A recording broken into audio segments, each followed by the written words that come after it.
Hi, my name is Nick, and welcome to Nick's Picks Watch Reviews, the YouTube channel where we look at watches that I would pick, I might pick, or I have picked, and we share the nitty-gritty details, whether or not they're good or bad. And today we're going to be doing something a little bit different. We're going to be looking at two watches at the same time, head-to-head. In this case, we're not trying to do a fight between brands. It's not going to be some sort of religious war between Rolex and Omega or something like that. Instead, we're actually going to be comparing two offerings from the same brand. And in fact, they kind of fall into the same segment. They're both dive watches, and they're falling into my favorite segment of blue watches. Not this one, though. This is not the one we're going to be looking at today, although I do love this one. Very beautiful. Today, we're going to be comparing the Tudor Pelagos with the Tudor Black Bay 58, both in blue. And of course, both are offered in other colorways as well, like black and black, but left-handed. All right, so amazing watches. Both of these are watches that I've picked independent of one another, but I'd like to, kind of go through and just see head-to-head how they would stack up, which one would be my favorite in my heart. And I honestly don't really know. I'm drawn to both of them. I love them both. One I affectionately refer to as my baby Smurf. That's the BB58.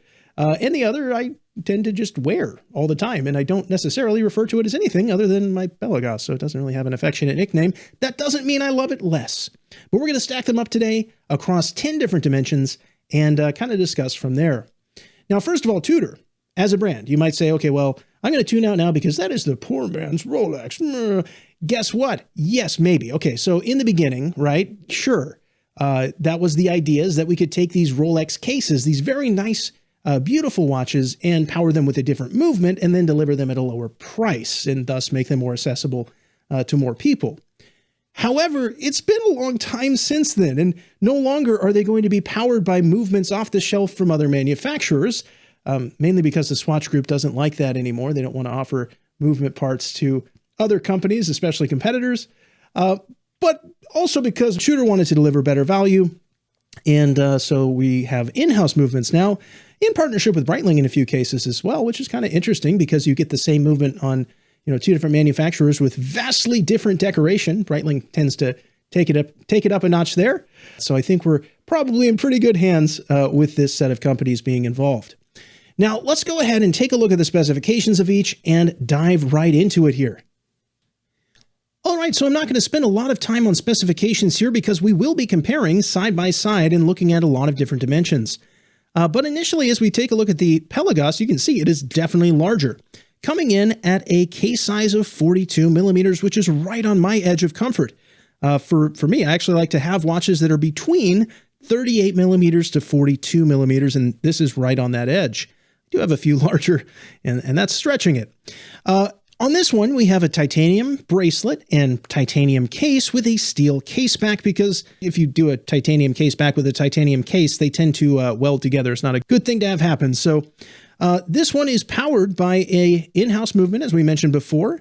In this case, a manufacturer caliber MT5612, which is COSC certified. And you can tell because it says chronometer, officially certified.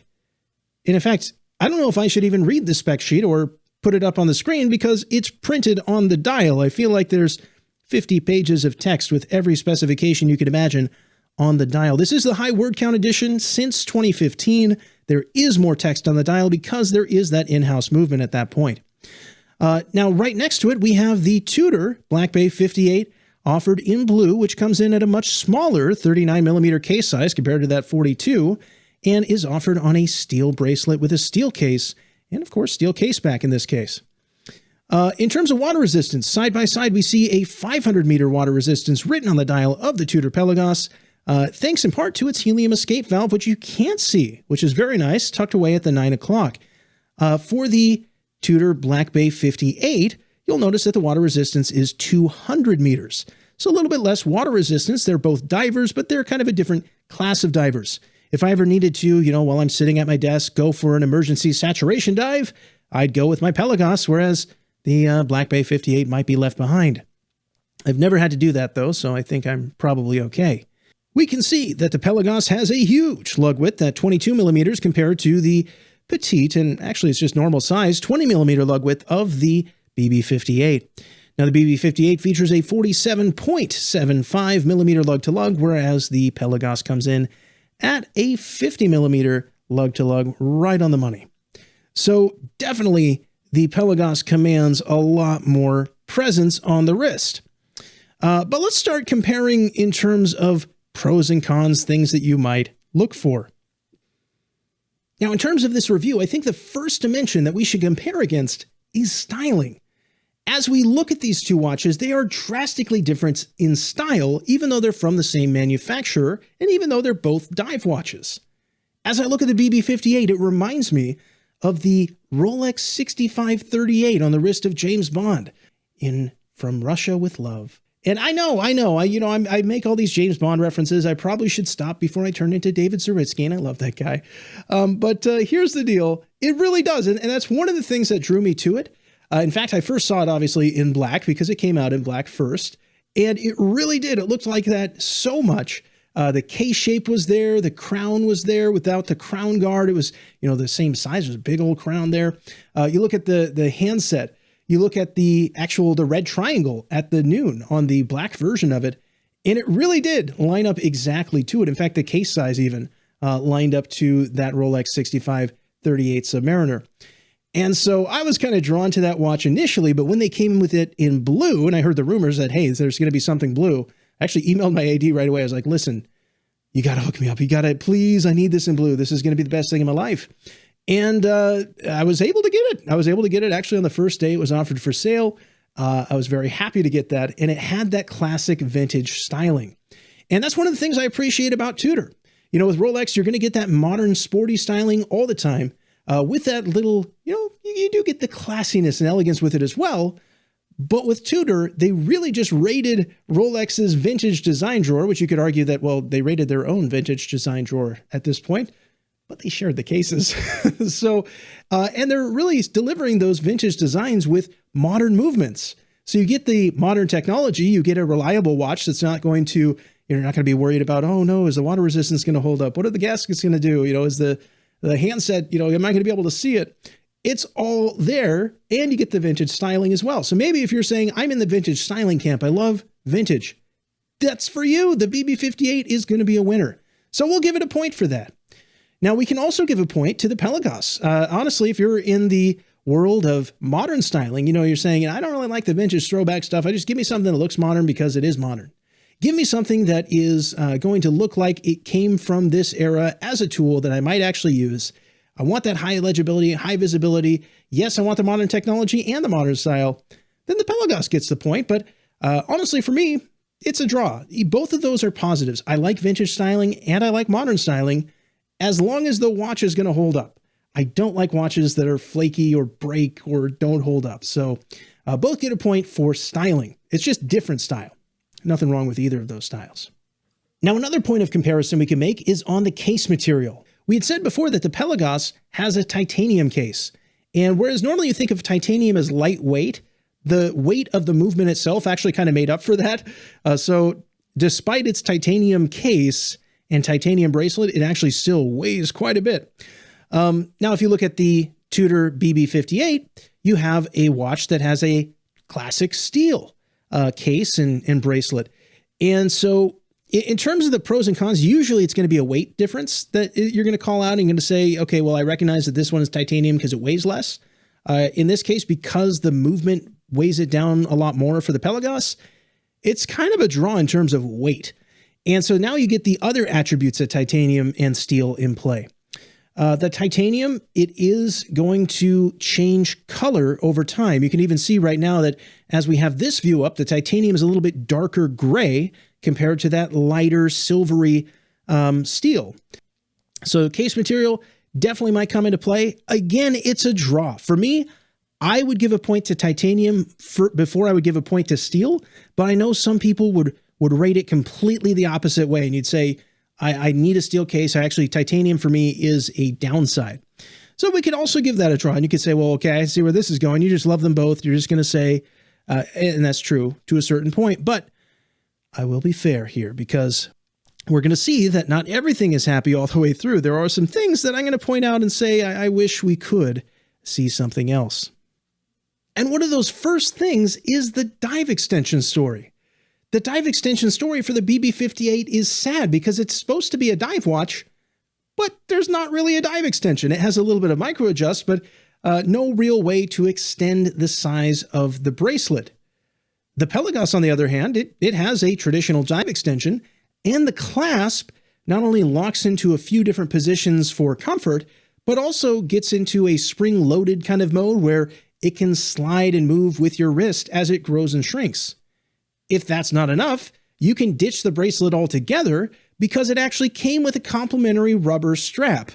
And that rubber strap comes in two sizes. It comes in a regular size, and then you get another side of it that's more stretchy to go over a wetsuit. So it's actually designed straight away to definitely accommodate the act of diving, which is kind of in its name. You know, it's a dive watch. It's actually not technically in its name, but you know, it's a dive watch and it can definitely do it. So on that last point of comparison, I have to give the Pelagos the point, and I'm not going to give a point to the BB58 for that one. And as we move to the next one, I have a controversial point to award, again to the Pelagos. And in this case, it is complications. On the Pelagos, we have a date complication and a very nicely tucked away helium escape valve. With the BB58, we don't have a date complication, and I know that there's going to be some people that say, well, then that's a winning point for me. That's more James Bond anyway. Nick, what are you thinking? How can you say that, you know, you're not going to give it a point for that? And I'm just not that well put together as a human being. I don't have my life enough in line to live without a date complication. I really do need to look down every now and then and figure out, what day is it anyway? Not what day of the week. You know, I know it's a work day or not. That's really all I care. Does it say work day or not work day? I just need to know what day it is. I lose track all the time. So because I don't have it together, the Pelagos gets the point, and you can blame me for that, and that's fine. All right, so now we're going to compare on case thickness, and I'm going to say that I'll give a point to the watch that is thinner. And in this case, we can see that the BB58 is going to be thinner than the Pelagos, which is thick. Right? Look at the Pelagos there. It is thick. You look over at the BB58, and much thinner, also very reflective. Look at that. It can show its brother. Look at its brother in the reflection. All right. So yeah, we're going to give the point to the BB58 for this one on being thinner and being able to be worn potentially easier as a result. And honestly, that brings us to our next point of comparison. Can you dress it up? Now, we gave some points that are kind of controversial, and I hope that this one isn't, because I don't believe that the Pelagos should be worn dressed up. It is a pure tool watch. There are no surfaces that are polished. None. The entire case is brushed. Even where the case sides are chamfered, it is still brushed. It's titanium. It is trying to be nothing other than a dive watch. It's not trying to be fancy, not trying to be a dress watch.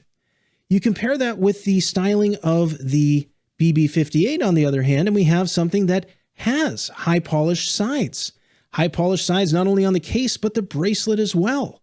It has a look about it that very easily you can picture it with a suit slid under the cuff, and mainly because, again, it looks like the 6538 Rolex Submariner, so I can very easily picture it with a suit because I've seen it with a suit. And with the blue, I think it could just take it to the next level, like especially if you matched it with your tie or something like that.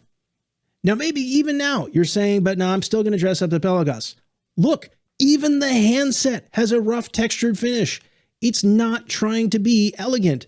And maybe you're not trying to be elegant either, and that's fine, I guess. It's just, it's not trying to be a dress watch. Look at the beautiful BB58 with its high-polished handset, with its high-polished indices.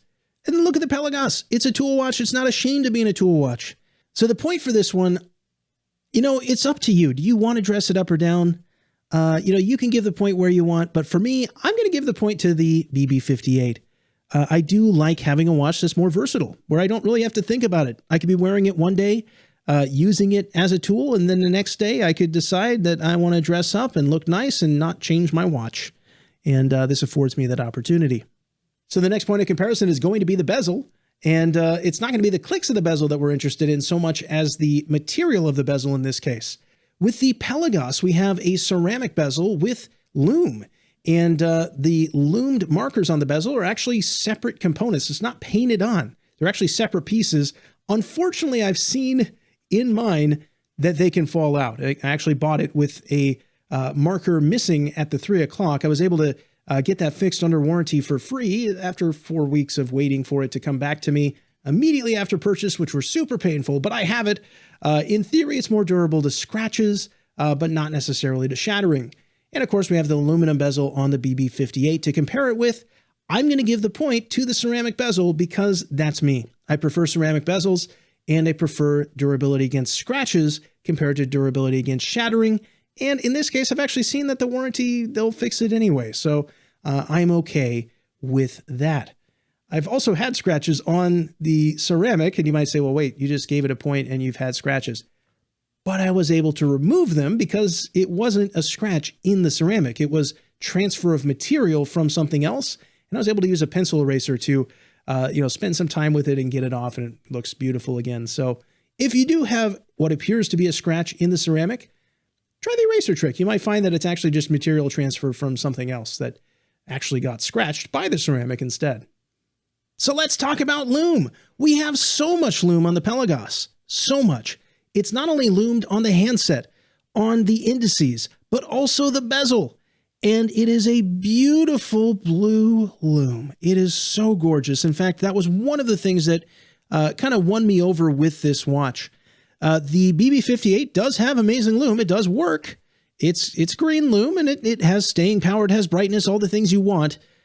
But if we're doing a battle on lume, when pretty much for the Pelagos, that's a main part of its story. Like you look at it, for me, if I'm telling someone about the Pelagos, lume is going to be explained as part of that story. It gets the point. It just does. I'm not going to give a point to the BB58 on this because it is so defeated by the Pelagos on this point. That said, it's not bad, lume. It's not bad. If that's what you have, that's what you have, and it's going to do the job. But it doesn't hold a candle to the Pelagos. I've actually used the Pelagos to illuminate my way through my dark bedroom, so I've used it as a flashlight. It's fantastic. So another item for comparison where they both get a point is going to be on familiarity. The Pelagos is something different. You look at it, you hold it, you feel it, you wear it, and it's something different. It's not something like special, right? I mean, there's like my overseas, I love this one, right? It's something special. You put it on and it makes you feel fancy inside.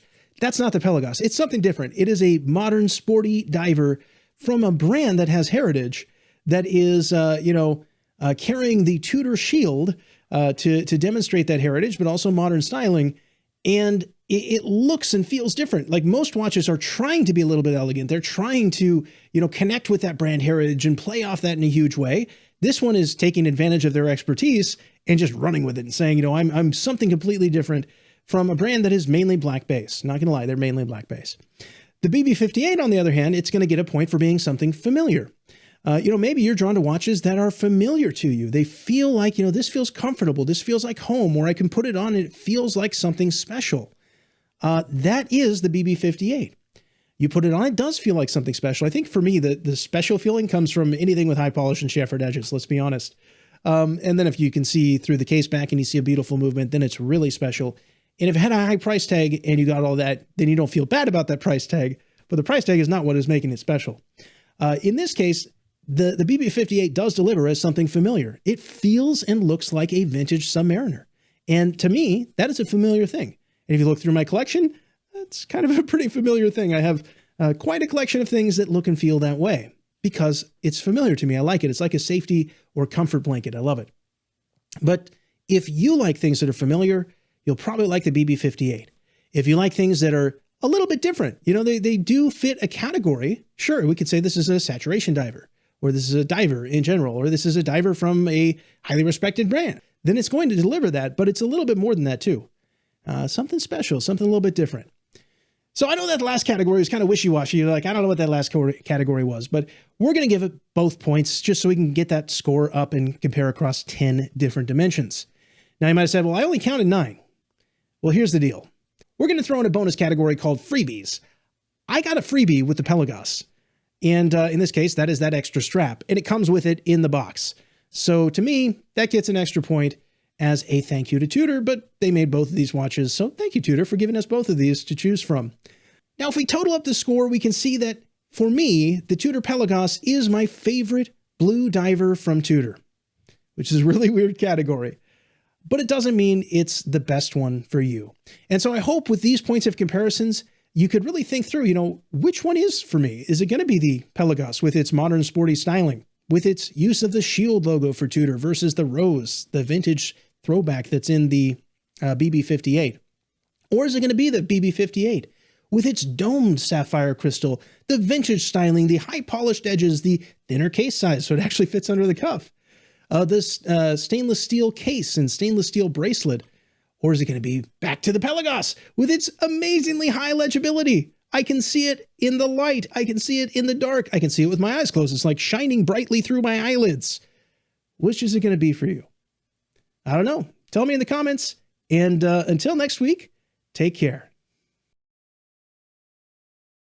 If you like this episode, please be sure to subscribe to both this channel and the About Time channel, give this video a like, and hit that notification bell to be notified about future episodes.